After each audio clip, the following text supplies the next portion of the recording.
What's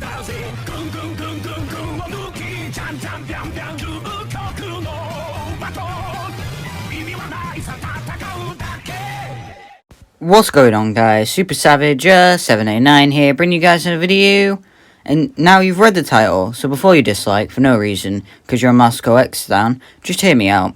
I want to take some time to cover and review MascoX and his what-ifs in a calm, collected way, where we won't be disrespectful or call his content trash for no reason.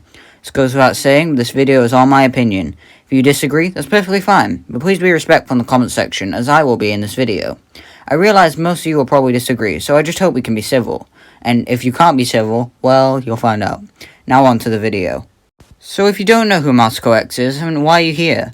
He's the biggest what-if YouTuber on YouTube with over 400,000 subscribers, and is also the voice of Goku and Gohan in the beloved but dearly missed series Dragon Ball Z Abridged. Now if you know anything about his what-ifs, then you probably know about the infamous What If Raditz Turned Good. Of course you have. It's had so many parts and spin-offs and a mini-series and merch and memes and probably a McDonald's deal. Safe to say it is pretty popular. I will primarily be covering this what if for the video, but I plan to touch on a couple other what ifs, like the Ginyu what if or the Super Saiyan Vegeta what if. But before we get into that, let's get into what I do think are really good. His thumbnails are very good in my opinion.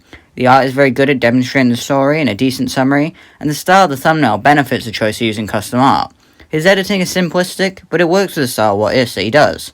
He doesn't need to have an image on screen 24/7, but just a photo or two to demonstrate what he means, which means he can get more videos done and work on scripts for a lot longer. Also, some of his videos are in my opinion amazing, and definitely make him deserving the title of top what if YouTuber.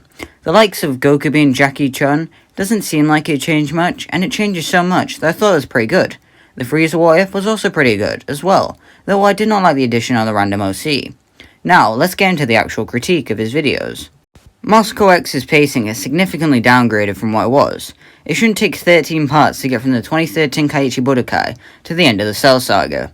As a viewer, I find it a bit infuriating that the videos are so stretched out. Now the biggest argument I'm sure to hear is his what-ifs are so detailed that it warrants taking so long, but I disagree. You don't need to drag something out to go into detail of it, and I do have some examples of this. The YouTuber Salad Saiyan is very popular and his what-ifs are detailed, they cover character motive, and he has the same schedule that Moscow has, being 2 videos a week, and yet his videos finish typically before the 10th part. Whoever he is or isn't, it feels like Moscow is dragging out the what-ifs for the sake of prolonging the series and thusly profiting off of it for a lot longer. That may not be the case, but at the very least I get the feeling that it is. We even have proof that he was capable of having good pacing but still making a good story. If we look back in the day, his What If Goku as a Super Saiyan early series ran for 5 parts, from the King Piccolo saga to the end of the Buu saga, and in that time we had a good series that was detailed. If that came out today, I think we'd be on the 20th part in the start of the Android saga. Now let's dive into the biggest issue in my opinion that Moscow suffers from. The title was a dead giveaway as to why I believe it is. MascoX's videos back in the day were extremely good. They were realistic and yet they were really good. They seemed like the Dragon Ball series could have had it happen. Sure, you can nitpick them, but you can do that with everything. There were a couple things I personally found weird or wouldn't do myself, but overall I do think they are extremely good.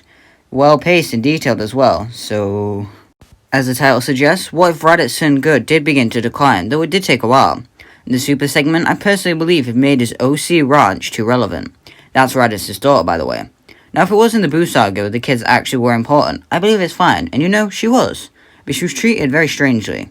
She had Super Saiyan 2 just because he wanted it to be important, and if that was it, it'd be passable. Hell, I'd even say her being the MVP of the Champa tournament could have a pass given how the story was.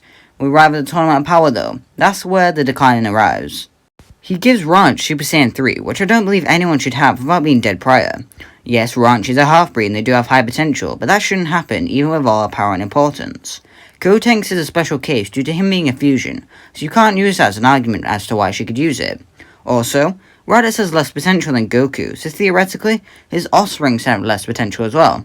So Goten and Trunks should be capable of accessing Super Saiyan 3, more than Ranch should, and they would never achieve it, so you can see how far-fetched it is. Also, he gives her a weird fanficky bow that can transform into a weapon, and make it so cool. That's a bit too far. If Bulma had the capability of creating a weapon like this, I'm sure Trunks would have had a weapon of strength like that can morph a ki.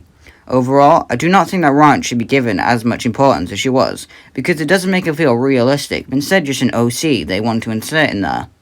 I do like the movie specials he did made with Raditz and Ranch included. The GT ones, though, I don't want to touch that with a 10-foot pole. It feels like the Martian Grand Prix saga. Another example of this descent phenomenon is in the What If Vegeta was the first Super Saiyan. Between Part 3 and Part 4, there was a big gap between when he made him, and in that time, his whole format changed, to make it more lengthy and more nonsensical.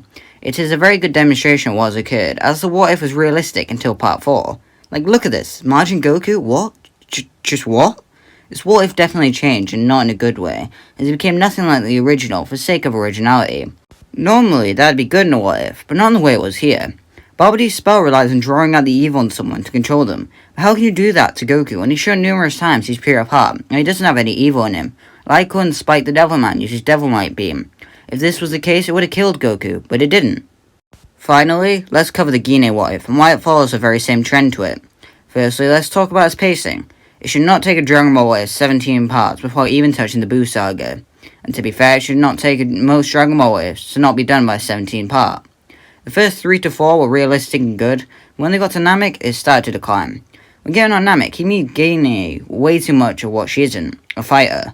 She didn't have to go to Namek, but even if she had, she would not be that much of a key player. Becoming a Super Saiyan and fighting Frieza was, in my opinion, dumb, and was only made to bring in people the thumbnail, as well as make Ginyu a big focus of the What If. She should be a big focus, but nothing on that scale where she becomes a Super Saiyan and begins to fight Frieza. That's just bad storytelling at that point. Let's get to the conclusion.